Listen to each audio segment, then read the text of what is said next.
What's up, everyone? Coach Gino here with the 10PDC podcast. We are previewing an episode today with Coach Steven. If you guys aren't familiar, Coach Steven, our manager at 10th Planet Daly City, we decided to get together and talk a little bit about the do's and don'ts of our gym and just some space specifics that we wanted to go over with all our members. So again, for those of you who are tuning in, if you're not at our gym, you may not have some relevance to, you may not get all the relevant details here, but no worries. Again, you're welcome to tune in. And this is kind of universal stuff for most gyms. This episode was done again in our space downstairs. I kind of messed up on the schedule because I should have done it further out from the class times. I kind of rushed the episode. We had some more stuff I wanted to talk about, and I think we're going to do it again, and we're going to talk a little bit more detail about some of the stuff that we want to go over. But again, this episode is basic do's and don'ts at the gym, making sure that you guys understand there's certain things that keep persisting. We want to make sure that we put a stop to, and we try to help you guys out with understanding etiquette, understanding the rules, and just overall how to carry yourself when you guys are coming to the gym and you're training, and some advice on training, right? So we got all that for you in this episode. Again, if you guys are interested in these episodes, we're going to be putting out some more stuff. I should be getting Coach Logan on the next episode, so I hope you guys tune in for those next ones. Yeah, and again, continue to engage, continue to let us know if you have any questions or any comments on these posts on YouTube videos or in person. And again, we're going to keep pumping these out for you guys. So without further ado, let's get into the episode with Coach Steven. All right, everyone, welcome back to the 10PDC podcast. I'm Coach Gino here with Coach Steven. Coach Steven, give me a hey. Hey, what's up, guys? First time ever, we got Steven on the podcast. If you guys didn't know, Steven is the gym manager here at 10P Daly City, and we decided to get together to go over some basic do's and don'ts for the gym. So we go over this a lot in class, and me and Steven discuss this stuff a lot, but we figured we get together on a pod so that everyone can be on the same page with us. And this stuff is important, just so that we can make sure that the gym is operating at its highest ability, making sure that we have everyone on the same page. And, this stuff is things we don't want to have to repeat, but unfortunately, sometimes we do have to say them, especially for those who are visiting for the first time who are new with us, So we've collected a list together of things on what we want to go over for today, and plenty of other stuff there probably is that we're not going to be able to touch base on.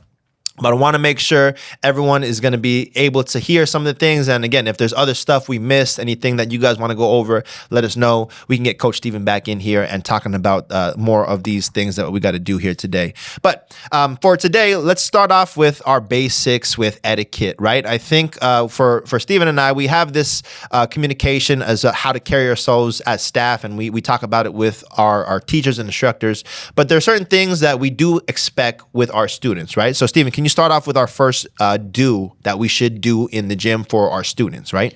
Right, yeah. So, going to any gym, not just here, any gym you walk into, any kind of business, right? You always want to be respectful to everybody, right? You want to go in there, introduce yourself to the coaches, the students that you're training with. Even if you don't know anyone, you feel kind of like weird or, a little bit shy, it's good to always walk around the mat, shake hands and say hi to the other students there, and then, tell them your name, So, the students that usually train at the gym, they also feel a little bit awkward too, right? When a new person walks in, they're like, hey, who's this new person coming into our gym, right? So you always want to introduce yourself to a couple people, at least the head coach and a few of the students, just so they're not like, hey, who's this random person coming in? Yeah.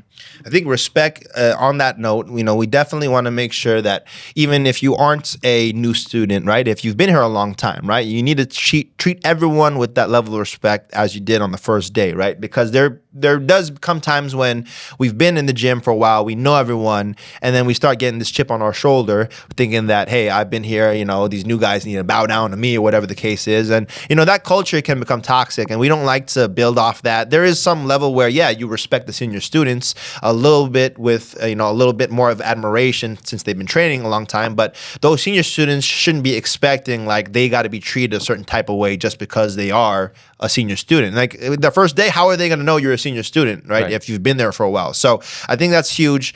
I want to make sure we have equal level of respect for beginners and advanced folks in the gym. And that's plain and simple, right? What else we got next on the do's list, Steven? Right. So, you always want to make sure that you're coming on time, be punctual, right? Just like if you're going to any kind of appointment, right? Doctor's appointment or dentist, whatever it is, you don't want to be late, right? Because when you're late, it kind of throws things off, especially if it's your first time at the gym that you're training at or dropping into, right? When you're late, the coach and the staff is not going to be able to help you, right? They're not going to be able to show you around, give you a tour, kind of walk you through some of the basic rules of the gym, right? Especially if you've never trained at a martial arts gym before, you're not going to know a lot of the things that are expected, right? Yeah, the punctuality thing, like we get it. Sometimes it's traffic. Sometimes things happen, right? You can't make it on time.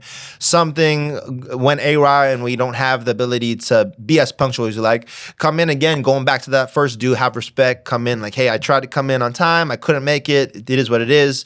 And, we understand that portion of it too, right? But, you don't want to come in unapologetic with just kind of thinking that you should be having the same appointment, set time just because you're late. It doesn't mean that we can do everything that we had initially planned. So, we just ask you to be as punctual as possible, especially if you're coming in and you're habitually coming in and, maybe your work schedule doesn't allow for it and you can't come in, right? But still have that respect enough to ask the coach, like, hey, coach, is it cool if I come in and jump in class now, or at least sit to the side and wait your turn for when it's time to rotate into the drills, whatever the case is.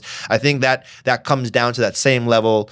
Punctuality kind of lines up with that respect. And I see another thing is, again, that respect factor comes in with the cleanliness, right? So Stephen, talk about what we are looking for as far as just like basic tidiness.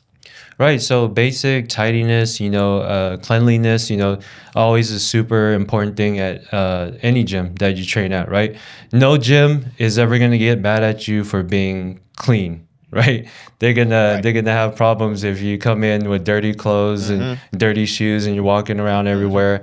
Walking off the mat without your shoes, or stepping on the mat with your shoes, right? So, always think, how are you going to make a good impression, right? When you come into a new space, a new training space, you make sure you have clean clothes, keeping your stuff nice and tidy, right? Have a bag to carry all your training gear, right? So that your stuff is not like falling all over the place, and then also, keeping your stuff organized where you're not going to forget your stuff, right? And leave like water bottles or like your clothes or even worse, like your wallet or your phone, around the gym, right? So you want to make sure, keeping your stuff nice and tidy. So also helps to keep the gym clean too, right? Definitely. You don't want to ever walk into a gym and then make a mess and then just like leave, right? Yeah, I think it's just it helps the staff so much when you're tidy, right? I get it as well. You leave stuff, you forget stuff, but if you see a mess and you just intentionally walk away with it, it's good. You're killing us. You're wasting our time. Let us know at least the mess is there. We can clean it up, right? If it's gone abandoned for a while, then it's gonna be like fester in there, and like we can't have it. Just let us know. If you can't help, again, be transparent. If you accidentally made a mess, if you made a spill, whatever the case, those are the points of communication we need in the gym. Keep it tidy and try to do your best to help us keep it tidy, right? As far as like the actual like getting the mop bucket out and doing the vacuuming, we don't expect you to be doing all that, but again, the staff does have to keep up with the operations, making sure that the next class doesn't come and see a mess in the gym, and do your best. And I'm guilty of it, of leaving messes behind and leaving my stuff behind. But again, I try to find a way to get that cleaned up as soon as possible. So again, we appreciate all the tidiness that you guys, the efforts of tidiness that you guys give, especially those who, again, go out their way to help when there's a situation that's messy. Okay. So what else we got here? Okay, so next thing on the list is you want to make sure that you communicate with all of your coaches, right? Not just the ones you train with. I talk to students all the time that, they don't really take my classes, but, I see them around the gym, and I'm always, at least saying hi, ask them how was their day or how's their training going, right? Or if they have any questions, right? So you always want to have an open line of communication to your coaches. even if you never met them before, just go ahead and introduce yourself, right? And be like, hey, my name is so and so. I'm new here, or I've been training here for a while. Maybe they never met you because you only train in the morning or you only train in the evening, so you guys never really cross paths, right? So it's good to have that open line of communication to all the coaches around the gym. Yeah, and I think it's a timing thing, right? In the middle of class, maybe not the right time to talk about what they did on the weekend, right? But maybe after or before class, it helps build that connection, right? You just check in, hey, what'd you think of this or that? All these little small talk things. Even though it's like some people aren't good at small talk, this is about building a relationship with a coach and student and trying to see if you guys align with not only your personalities, but your goals, the things that you want to accomplish, questions you may have about techniques. Those are important points to consider when you want to develop your skills. Is like the coach is an open resource for you to get better. And if you're not utilizing that, you're kind of not maximizing the opportunity you have, right? Your membership that you're paying for. Go ahead and the coach is there for you. If they don't know the answer, then they should help you find the answer. And I think that's a huge thing for me when I tell guys, I may not be able to answer everything for you, but I want to help you find that answer, right? I want to help you develop that understanding that is going to take you to the next level. Okay. So, moving along the list here, do give us your suggestions here at the gym. I think me and Steven are always looking for ways to improve along with the rest of the staff and the team. We're always looking for ways to improve the gym. Go ahead and let us know, what your opinions are. You don't need to, again, put us on blast on Yelp or on Google when you're talking about like suggestions. Come and pull us aside. We're here. We're always around. You can always let us know if there's something that we can improve on or make changes to. And we do our best to make it happen if it's within our capabilities, Right. Yeah. That's, we're always open to suggestions. There's always room for improvement. Maybe sometimes we don't notice things, and maybe, one of the students, notice something and like, hey, this could be done maybe this way or even a better way. Right. And so we're always open to that, if, for example, I had a student before, asking about, are we going to have more classes at certain times of the day? Right. So, that was a good suggestion because, maybe we didn't think about that. But since that student asked if we could have a class at that certain time of the day, there's probably other students out there that also want a class at that time, right? That's kind of how our 6 a.m. jiu-jitsu class started, right? People started asking about that, if we're going to have early morning classes for the people that work at 8 or 9 that want to get training in before they go to work. So something like that, even if you think it's like the smallest thing and it's kind of ridiculous or whatever, just let us know. And if it we'll try it at least, right? If it makes sense, we'll try it, see if it works out. If it doesn't, we can always go back and try something else, right? Yeah, worst we can say is no. And again, we try to make it happen. I don't think it's something that we want to shut people down, but we're realistic. If we have the staff, we have the demand, why not? I think that's a huge thing. But we won't know the demand is there unless our clients tell us, right? That, hey, we communicating with us like, I like this class or I like this or that, the other thing. Make your suggestions, do it respectfully. Again, always running back to respect. Get me or one of the staff, pull us aside. Hey, I have an idea about this and that. And then we're not going to take anything personal, right? It is what it is. And if it's for the better of the team and the gym and the community here, let's try to make it happen, Big one here. Big one finally for probably the biggest thing that we asked. It's a bit of a pet peeve for us is do make an appointment, people, right? Especially if it's your first time. If you've been here before, whatever, come in, we're good. If it's your first time and you've never trained, if you have no experience and don't know nothing about martial arts, popping in is great. And I don't mind you popping in and checking out the class, but don't expect you're going to train that first day when you pop in. If you have no experience, no appointment, you're not going to be training. You can come in and observe all you want, but I'm not going to be able to let you on the mat and just risk my other students with someone I have no idea about or no context of, right? So it's a big thing for me and Steven. We want people to come in, but again, if you are expecting to train, make an appointment. Right. Making an appointment is super important, right? You want to have set aside a time for us to, one of the coaches to meet with you guys, give you guys a tour of the gym, the space, walk you guys through the rules. Even if you have been training a long time, every gym has different rules, right? Every gym does things a little bit different. So we want to make sure we give you guys that time, make an appointment before class to kind of show you our space, where the bathrooms are, where to find the gear, right? If you're borrowing gear, just little things like that, make a big difference. And we don't ever want you to just drop in and feel like if we're busy that we didn't have the time to give you that attention or answer your questions. And then, you kind of leave our gym with a bad taste in your mouth. And, maybe you didn't get to take a first class with us the first time you came in. But, we want to make sure we give you that opportunity to come back, right? We don't want you guys to leave with like a bad taste in your mouth and then, like, oh, this gym, I came here to drop in and train, but then they didn't like let me train, right? But then, yeah, we definitely need the time, to give you guys a tour, show us the space and walk you through everything. And if it's your first time, especially, we got to walk you through the basics, the warm-ups for jiu-jitsu or Muay Thai, the basic strikes, right? The punches and kicks, right?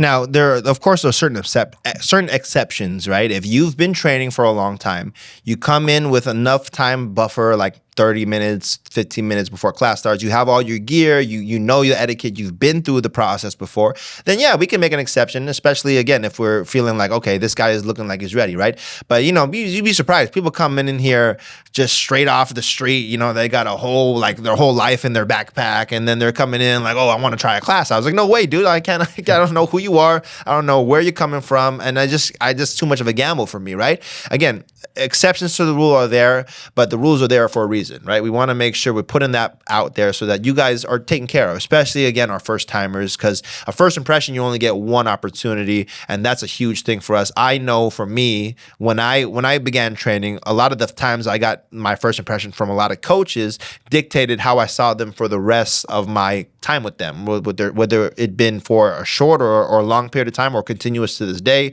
I'll never forget that first impression, because that gave such a significant impact about someone's first just experience with someone, right? And it just kind of gets that memory. And if you coming in and you're seeing like confusion or seeing like, oh, like hesitation, right? That's not a good feeling to have. And you don't want to pop in and surprise your opponent. Come in saying, hey, I just want to learn about the place. I want to just learn a little bit more about the program here. And again, if the instructor is busy or if they're teaching class or something like that, understand, okay, that's what it is. You may have to wait until after class. You may have to come back another time. But, don't just think that just because you walk through those doors, you're owed anything, right? And I think that's a good time for us to move into some of the don'ts here of like etiquette, right? What are some of the don'ts here, Stephen, that we got? So yeah, you definitely when you walk into any gym, this kind of goes along with like having respect, being respectful to everybody, right? So one of the things you don't want to have is a huge ego. You don't want to walk into the gym thinking that, hey, you're gonna come in here and you're gonna fight everybody. You're gonna tap everybody out in jiu-jitsu, right? Even if you have been training 10 years or a long time, you never want to walk into any gym with that type of ego, right? Because, that's just going to set yourself up to be a bad guy, right? And then no one's going to want to train with you. No one's going to want to talk to you. The worst right? training partner. Exactly. No one's going to want to be your training partner if they know you have that huge ego where you're just like trying to just fight everybody, right? Yeah, the attitude is something you got to check at the door, right? When you're coming in to train, you come in with some humility, right? Knowing that, hey, you're coming in to learn, right? If you're coming in to be a coach or you find somewhere else, right? This isn't the place, right? We're well staffed right now. We don't need all these guys coming in to teach other folks. We come in with the understanding that this is an academy. This is a place of learning. And again, there'll be opportunities for you to share your knowledge, right? We got open mats. We got available. We got other more advanced classes where maybe the instructor and you can kind of go over techniques more thoroughly. But that's not something that you just get on your day one, no matter how long you've been training, right? There's got to be a relationship built between the coach and you before we can anticipate you or I more so give you the trust to just like do your thing, right? Because I think with training, again, whether you're like a 10th degree black belt or if you're a professional Muay Thai fighter or whatever the case is, you're coming in here and you're going to be treated as a day one regardless, right? You're still going to get the lowdown. You're still going to get the tour. You're still going to get the questions asked. And unless you're a superstar and like, you're Sanchai or you're freaking Rickson Gracie walking in, we're not going to be able to just know your resume. It's like there's very few folks that really have that level of accolades that we could probably like make an exception for, but you're not that guy most of the time, right? I think that's the whole thing is like we can all be looking at what we've done in the past, but in the moment now, who are you is about what relationship have you had with me, what have I seen you do in person? And again, what is the face value, right? Are you giving me this attitude? Are you coming in like trying to be aggressive and hostile and expecting like, oh, I've done this for a long time. Oh, I've been doing this for a long time. I was like, okay, great. Well, then why are you here? Right? Like if you want to do that, make your own gym. I think all of us, my students included, and my staff included, is that portion of learning can be open to whether it be a day one guy or an experienced guy. You can learn from everyone, right? Everyone has the opportunity to learn something from everyone. And using that humility, using that ability to say, okay, I'm not the end all be all of knowledge, right? There's just so much depth to martial arts, so much depth to training that we can learn so much things from a person who teaches basketball or a doctor. And then all those guys are on the mats, they're all coming in with some form of knowledge and understanding that you may not know right off the bat. So don't expect that you know all about everything. I think that's the biggest key right there. It's just you got to come humble, right? Okay. Next thing on our don't list, what do we have? Okay, so next thing is don't expect your coach to do everything. Yeah. I think I got this one was mine. I wanted to talk about with coaching specifically and with my coaches too. My guys, like again, with Steven here and all those guys, and I think I've mentioned this before with them, is that, you can only do so much as a coach, right? You can give them your instruction, you can tell them all these things, but they got to do the work. They got to be able to go in and put the miles in on the road. They got to get the rounds in to make sure that they're sparring and getting the amount of work in. So if you're coming in thinking that I need my coach didn't tell me to do that, so that's why I didn't do it, right?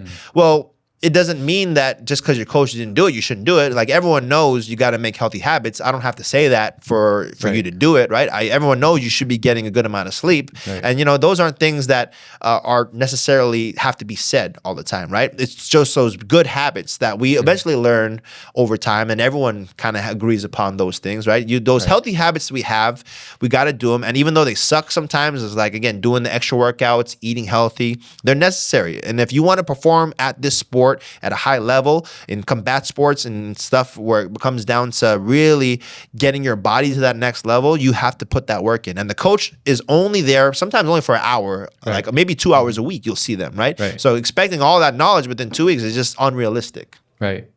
Yeah, kind of going off of that, you gotta, the coach is here, to show you the techniques during class, to answer your questions during class, and maybe a little bit before and after. But, there's a lot of stuff that on your own that you have to do, right? You can't like come in here and train, even if you are training here like 3 days a week or more, but you're like going home and eating a bunch of junk food, whatever the case may be, and you're not like staying and keeping in shape and just doing your basic like stretching, to prevent injuries and all the other stuff that people do, you're gonna hold back your own development, right?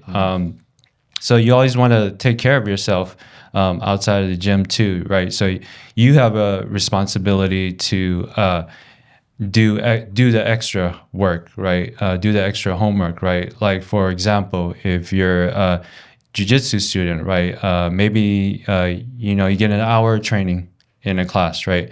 But you're not going to remember everything, and not everything's going to make sense, right? So you want to maybe you go on YouTube or you have an instructional and you watch that, right? It kind of helps you with your learning, right? Kind of adds to what you learn in class, right?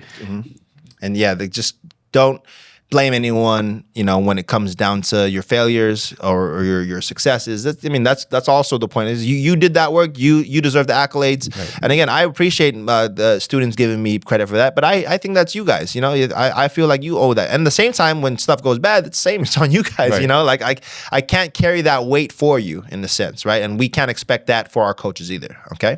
Next one again is kind of lines up with just overall, back talk, right? And then just stop complaining, don't complain, and don't gossip. Don't go around talking without trying to make improvements. Because it doesn't help anything, right? If you're just complaining about stuff but you're not offering solutions, what's that going to do?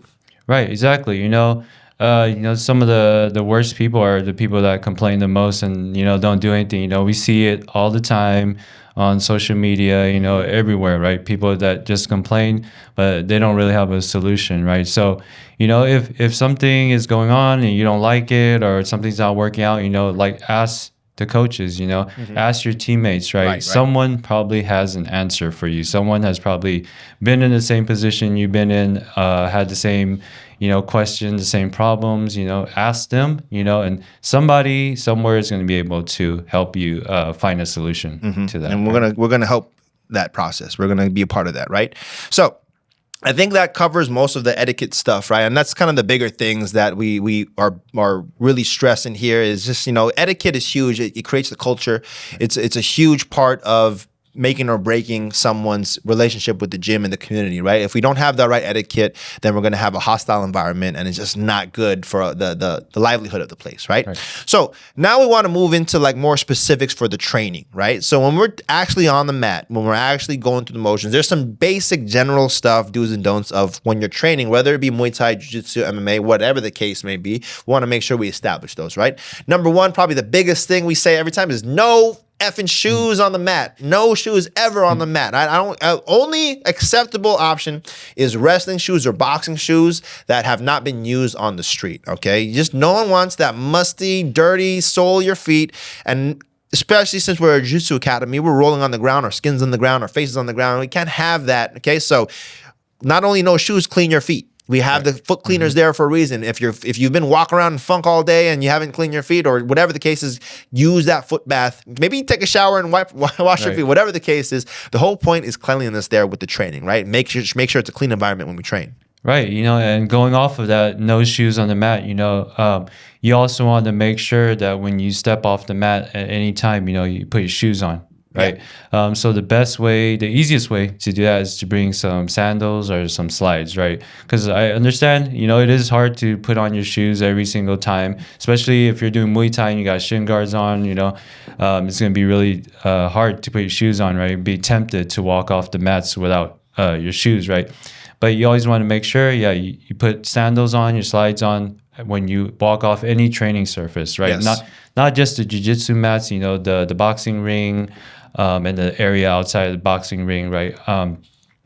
Make sure, just being clean, right? I always tell this to students, right? Think of the mats as like your bed, right? You don't wear shoes in the bed, right? You always, because that's where you lay your head at night, right? Same thing with the jiu-jitsu mats, our head is on the mats all the time, right? And we definitely don't want what's under someone's shoes on our face, right? Yeah, and moving into that, the attire, right? And wear proper attire, guys. Always try to make sure. I mean, in the beginning, I get it. You don't have the jiu-jitsu attire. You don't have the Muay Thai shorts and all stuff. But eventually, you've been training a long time, invest in proper attire, right? It's not only going to help with aesthetics. It's not going to help only with cleanliness, but even your movement and your ability to train, right? The proper attire is huge with trying to make sure you can do the sport you're doing at its highest, capability. Because there's certain things with the attire, like a regular cotton shirt, a regular pair of jeans, that's going to inhibit a lot of movement. That's going to prevent you from doing what you want to do on the mat. Just eventually invest in some, again, you don't have to have a whole line and be sponsored by any type of like company or whatever the case, but a few pieces of clothing, rotate them, make sure they're clean, bring them into train, and you'll be surprised how much of a difference it makes with your movement. Right, yeah. Always, you don't have to spend a lot of money either, to get good jiu-jitsu gear nowadays, Back then, there wasn't all these companies making jiu-jitsu gear, but now you got so many companies, you don't have to spend too much to get a good rash guard or good shorts, right, for training. Okay. Big thing, I think we covered some of these other things, but a huge one is cut your nails, right? Is cleanliness. Cut your nails. On top of that, going kind of back to attire is no zippers, no buttons, try to avoid pockets. And these are all because of friction, right? Because when we're grabbing or pulling or doing kind of training and you have a gash from a nail or from a zipper or whatever the case, it's the worst, like you want to come in training with the proper attire. Again, going back to that is also your hygiene, right? Your nails, the way you smell, right? It's huge. We're in close contact, and we don't want to be smelling a dude who's like been at the gym all day, who had put deodorant on. It's the worst. It's like I'd rather tap out from the smell than the submissions. I can't have that. So if you're going in to train, come in with some respect and that side of being hygienic, right? Being Right. clean. Okay. Yeah, you know, always say if you have to, you know, bring deodorant with you, right? Carry it in your bag. Mm-hmm. Change your clothes, bring extra yeah, change. exactly. I see students all the time, you know, between classes or before class, they put on some fresh deodorant, right? Yeah. You know, eat some mints, you know, do That's huge. smell check for your breath, right? Yeah. Get yourself a lifesaver, you know, Exactly. something like that. Okay. Please, we're begging you, please. Okay. Stop bringing your stanky butt on the mat. Okay. Now, we're talking about don'ts, right? Again, we've talked about don't walk off the mat, right? Don't do that. We've done a lot of stuff. Another thing, this is kind of like going into the cleanliness thing, is the skin stuff, right? If you see something on your skin, if you see something that's going and bubbling and brewing and like, don't go if you don't know what it is, right? If it's a pimple, fair enough. If it's just like a little bit of an eczema flare up, but if something just popped up out of nowhere and it's starting to spread quick, it's your sign to get out. If you start seeing a ring on your Right. skin and it starts like getting like real itchy, it's time to stay away from the mat, right? Don't mess around with skin infections in this gym. It's the worst thing that could happen with a lot of guys. It spreads quick and it's really hard to mitigate once it's already out there. Yeah, you know, kind of rule of thumb for any kind of weird like skin infection is, you know, does it itch, right? If it does itch, then it's probably a problem, right? It might just be a minor problem, you know, maybe sometimes people get like heat rashes, right? And, you know, that goes away in like a day or two, right? But if it's, you know, continuing for a couple of days, then, you know, for sure something more serious. So you definitely got to go to the doctor, get it checked. You know, if you're not, you know, first sign of it, if you're not sure, ask your coaches, you know, they might have seen it before somewhere on someone else or something, you know, but definitely if it's not gone like a day or two, you know, definitely want to go to a doctor, you know, get checked out. Get If you looked got at. Yeah, exactly. Get your antibiotics, you know, you got to take care of it as soon as possible, right? Hit it with the Neosporin, hit it with the tea tree, Yeah. wash your ass, do all that stuff. Get it taken care of ASAP. The longer you wait, if you just kind of look at it and like, oh, I don't know what's going on there, and then it's gonna take longer to heal, right? Get your ringworm medicine. Just throw everything on it at first, Right. just in case it's something, right? I think the earlier you act on those things, the better it is, because again, there's a lot of things you can look at to get the funk off, but you got to be quick on that, and you got to be doing checks regularly if you're training, making Right. sure that your body doesn't have nothing on it, double checking all that stuff, right? So next, I think this stuff kind of blends of the etiquette stuff a little bit too, but specifically for training, right? Is coming in and being overly aggressive. Again, aggression is important in martial arts, but we can't be too overly aggressive, right? Steve, why don't you speak on what that is, being overly aggressive, right? Yeah, so being overly aggressive, you know, it's a kind of hard thing to learn, right? When you first start training. We've all been through it, you know, for the students that have been training here for a while, you know, when you first started training here in Jiu-Jitsu or Muay Thai, you know, when you're a white belt in Jiu-Jitsu, right, you don't know how to control your body, right? Our first, as a humans, right, first instinct is to try to defend ourselves as hard as we possibly can using all our strengths, right? But you know, when you're in training room, you know, you want to learn how to control that, right? So if you're not sure about how hard you're going, you know, it's always a good way to measure that to be safe is to kind of, you know, always do it slow, right? Yeah. If you can't Slow, yeah, smooth, exactly. controlled. Exactly. Yeah. You want to take it slow, right, and controlled, right? You never know, because if you're bigger than somebody, you know, you're doing a move and you think, oh, I'm not really going too hard, but to the other person, it probably feels like they're being crushed, or you know, their arms being pulled or their legs being pulled really hard, right? So you always want to err on the side of caution and, you know, do it nice and slow. And if you can ask your partner too, right? Can I try this with a little bit more intensity, right? And if they're okay with it, then you can try it. But before, you know, you ask your partner, no, don't just assume that they can handle it, right? Even if someone who's been training a long time, you know, and say they're a purple belt in jiu-jitsu or something, you think they can take the pressure that you're applying, right? You know, they might not be able to, right? So don't ever assume that someone can roll or, you know, spar as aggressive as you want to, right? You gotta build up to that. You got to go increments, right? You go start off with a good pace. Or if your partner is great and they can handle that level of aggression, great. But again, that's something you got to learn as you start to build into the round, right? You need to push the pace or slow it down. Got to be in tune with that, because that's where a lot of mistakes happen, a lot of injuries happen. Okay, so let's move it along. I got a few more things on this. I think we can kind of cover these last few points together. Is like, make sure when you're coming in, don't expect you're going to be learning everything on the first go. If it's something new, don't try to, again, just thinking that it's going to be coming right away. I see a lot of people frustrated because they don't get it on the first go, right? Unrealistic. Just give it some time, right? You'll try again. Maybe you got to come back and do a few more reps, come to open mat, do it again. But it doesn't mean because you didn't get it on the first go that you can't do it, Other thing is, don't give up right on it. Don't give up on those techniques that you don't get on the first go, because there's so much nuance to techniques that maybe you need to make a little adjustment or just see it from a different perspective. And maybe it could work from you then, right? Yeah, some of the best students, the best fighters, nowadays, it's the people who didn't give up. They probably struggled the most when they first started, but they just kept going with it, right? Just kept showing up. Even if something was too hard, they didn't let that hold them back, right? And then just keep showing up, right? As simple as that sounds, that's all it takes, right? Just keep showing up. And then eventually you're going to get used to it. You're going to slowly progress and get better as the days go by, right? Yeah, and again, these are all generals here that we've talked about. Now we're going to move into a few specifics for each discipline. Well, I'll talk a little bit about the Muay Thai do's and don'ts, and I'll have Steven talk about some of the do's and don'ts for Jiu-Jitsu.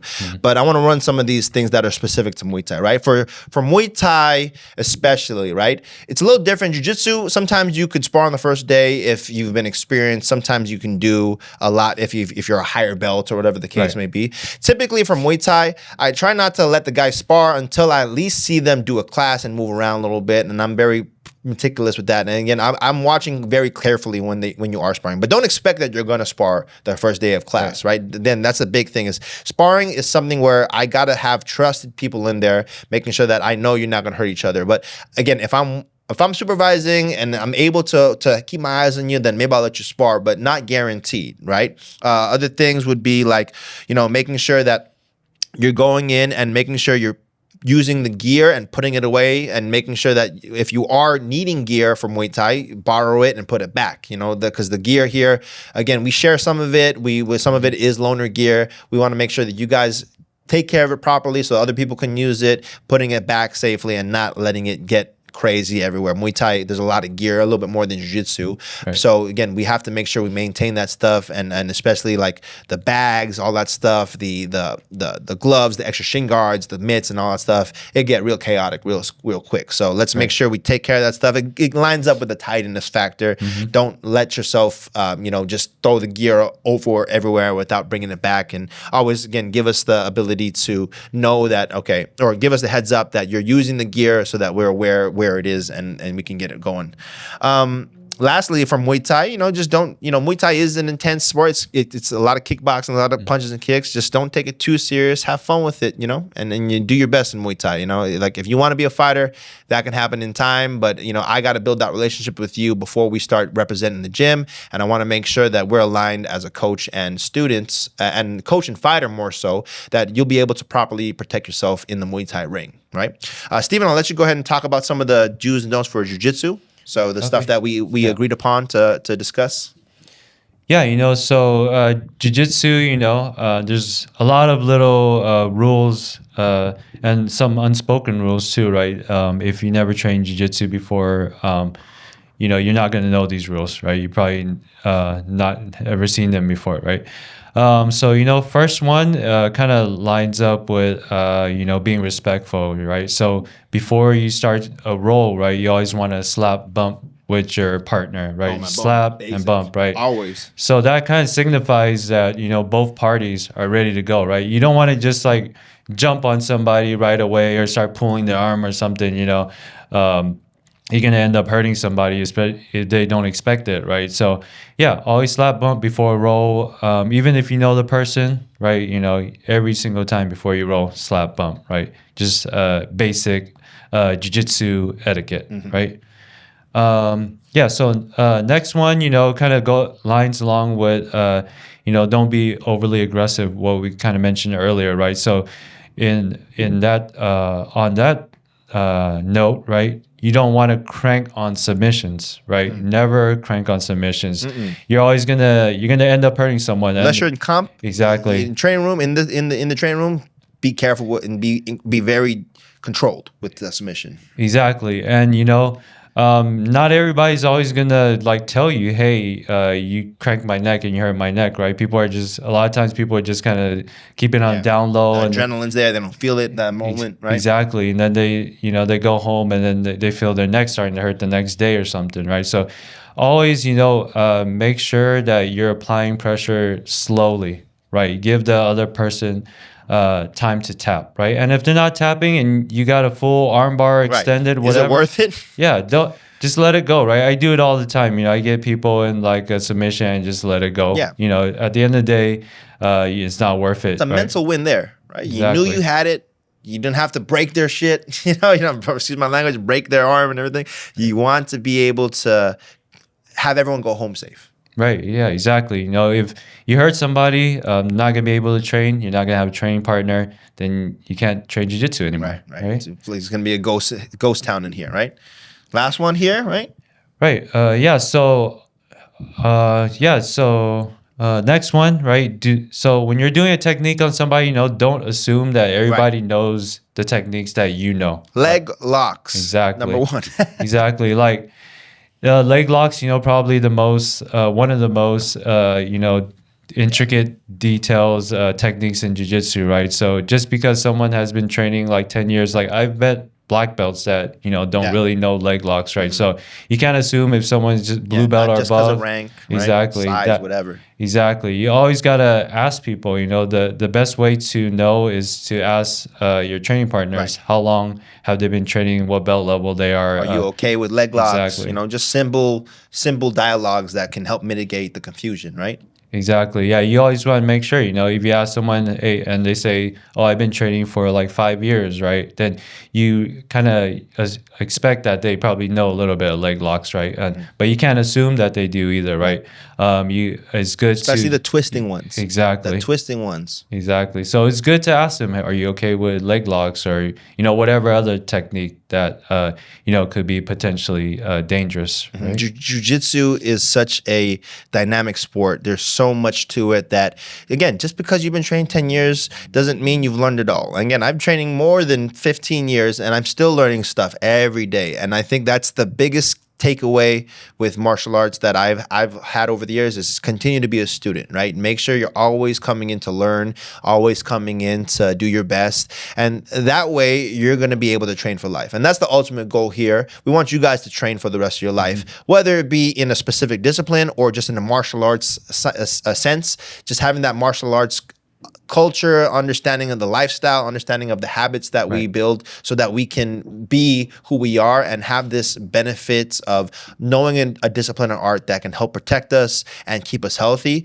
Those are more valuable than any gold medal, any type of accolade, any type of reward you can get. It's just the fact that, hey, you found the way to live a good quality of life through the martial arts, right? Using the martial arts to help better ourselves and in general, just better the community and people around us and just overall everything that encompasses this aspect of life. So again, we'll go ahead and continue to add more to this list. If there's stuff we miss, things we want to add, if there's anything else that we wanted to, again, touch base on, feel free to pull me or Steven aside of the gym. If you see us, this will be up on YouTube, so throw your comments up on there. Anything else you guys want to do. Steven, anything to close off today's do's and don'ts list? Yeah, the other thing, kind of goes along with etiquette and being respectful, not just at the gym that you train at or here, when you go to visit other gyms, right? We have students all the time traveling and training at other 10 planets or even other jiu-jitsu schools that aren't 10 planet. You always want to be respectful, right? You don't want to go out into the world and then create a bad image of yourself or your school, You're representing us when you go out there exactly. and you say you're from Tempe, Daly City, right? Exactly. Carry yourself with respect. Yep. All right, guys. Well, again, appreciate you, Steven, for coming out for today's episode. Guys, let us know if you have any other questions, again, in the comments, and we'll see you guys on the next podcast. Thank you, guys. Oh, later.